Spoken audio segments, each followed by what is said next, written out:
more voters added in 5 months than 5 years. जनता को गुमराह करने का असफल प्रयास किया जाए तो यह भारत के संविधान का अपमान नहीं तो और क्या है। बिहार के सासाराम से कांग्रेस नेता राहुल गांधी ने वोटर अधिकार यात्रा शुरू की है।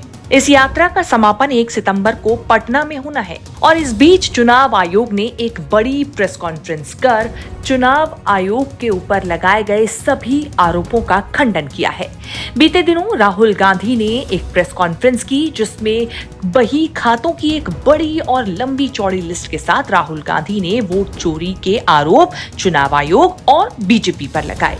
इस बीच चुनाव आयोग पर भी कई आरोप राहुल गांधी की तरफ से लगाए गए जिसका समर्थन विपक्ष ने भी किया। अब इसी मुद्दे पर चुनाव आयोग ने अपने ऊपर लगे एक आरोपों का खंडन करते हुए बयान दिया है। मुख्य चुनाव आयुक्त ज्ञानेश कुमार ने इस प्रेस कॉन्फ्रेंस में सभी आरोपों का सिलसिलेवार तरीके से जवाब दिया। सुनिए ज्ञानेश कुमार ने क्या कुछ बयान दिया। अगर कोई सोचता है कि एक पीपीटी देकर, जो कि चुनाव आयोग के आंकड़े नहीं हैं, चुनाव आयोग ने मतदाता सूची जरूर दी है,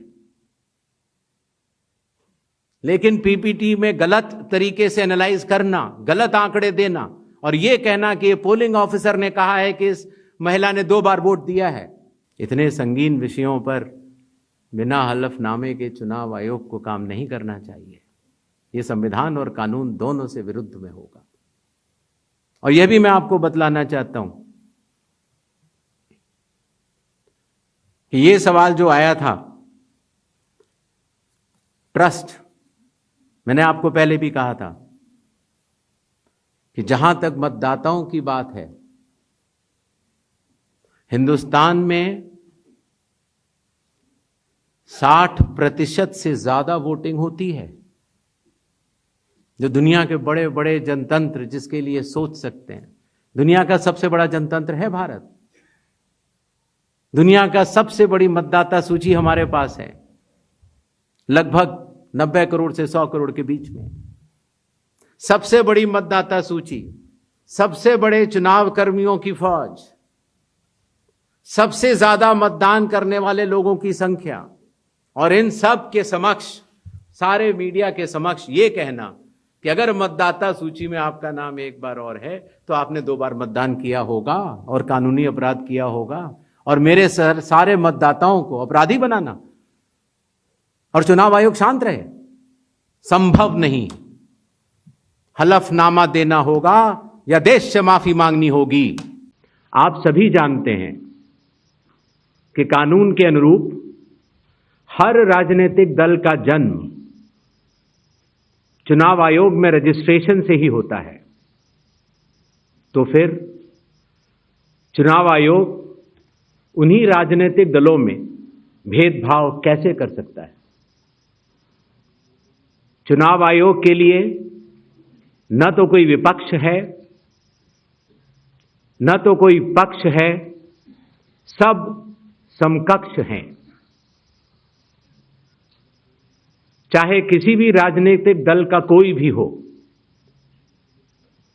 चुनाव आयोग अपने संवैधानिक कर्तव्य से पीछे नहीं हटेगा। विगत आंकड़ों के अनुसार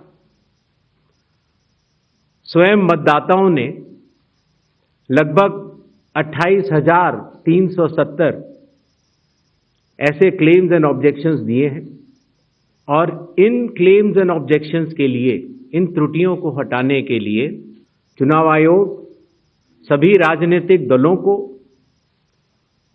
उनके द्वारा नामित बूथ लेवल एजेंट्स को, नेशनल लेवल पॉलिटिकल पार्टीज को, स्टेट लेवल पॉलिटिकल पार्टीज को आह्वान करता है कि आने वाले 15 दिनों में जो भी प्रारूप मतदाता सूची उनको दी गई है, उसमें अगर कोई भी त्रुटि हो तो उसको प्रिस्क्राइब्ड फॉर्म के तहत जमा करें। चुनाव आयोग के दरवाजे हमेशा सबके लिए समान रूप से खुले हुए हैं। यह एक गंभीर चिंता का विषय है कि राजनीतिक दलों के जिला अध्यक्षों और उनके द्वारा नामित बीएलएस के ये सत्यापित दस्तावेज टेस्टिमोनियल्स, उनकी आवाज, उनके स्वयं के राज्य स्तर के या राष्ट्रीय स्तर के नेताओं तक या तो पहुंच नहीं पा रही है और या फिर जमीनी सच को नजरअंदाज करते हुए भ्रम फैलाने की कोशिश की जा रही है। कानून के अनुसार अगर समय रहते मतदाता सूचियों में त्रुटियां साझा न की जाएं, मतदाता द्वारा अपना प्रत्याशी चुनने के 45 डेज के भीतर माननीय उच्च न्यायालय में चुनाव याचिका दायर न की जाए और फिर वोट चोरी जैसे गलत शब्दों का इस्तेमाल करके जनता को गुमराह करने का असफल प्रयास किया जाए, तो यह भारत के संविधान का अपमान नहीं तो और क्या है। लोकसभा के चुनाव की प्रक्रिया में 1 करोड़ से भी अधिक कर्मचारी, 10 लाख से भी अधिक बूथ लेवल एजेंट्स, 20 लाख से भी अधिक प्रत्याशियों के पोलिंग एजेंट्स चुनाव के लिए कार्य करते हैं। इतने सारे लोगों के समक्ष इतनी पारदर्शी प्रक्रिया में क्या कोई भी मतदाता वोट की चोरी कर सकता है? कुछ मतदाताओं द्वारा दोहरे मतदान के आरोप लगाए गए, सबूत मांगने पर जवाब नहीं मिला।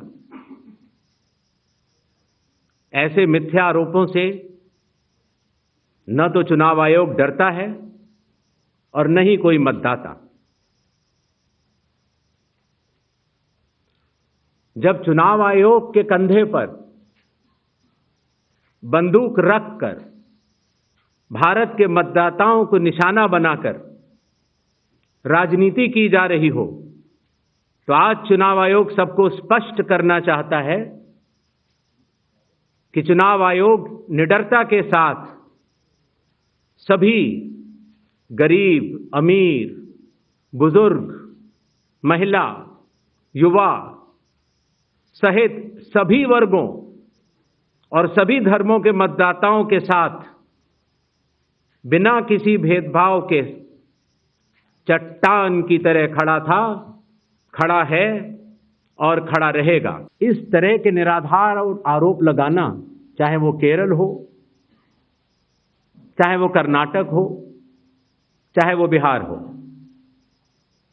जब 45 दिन चुनाव के बाद पूर्ण हो चुके हैं और किसी भी दल को, किसी भी कैंडिडेट को कोई भी गलती नजर नहीं आई, तो आज इतने दिनों के बाद इस तरह के निराधार आरोप लगाना, उनका उद्देश्य क्या है, ये सारे मतदाता और देश की जनता पूरा समझती है।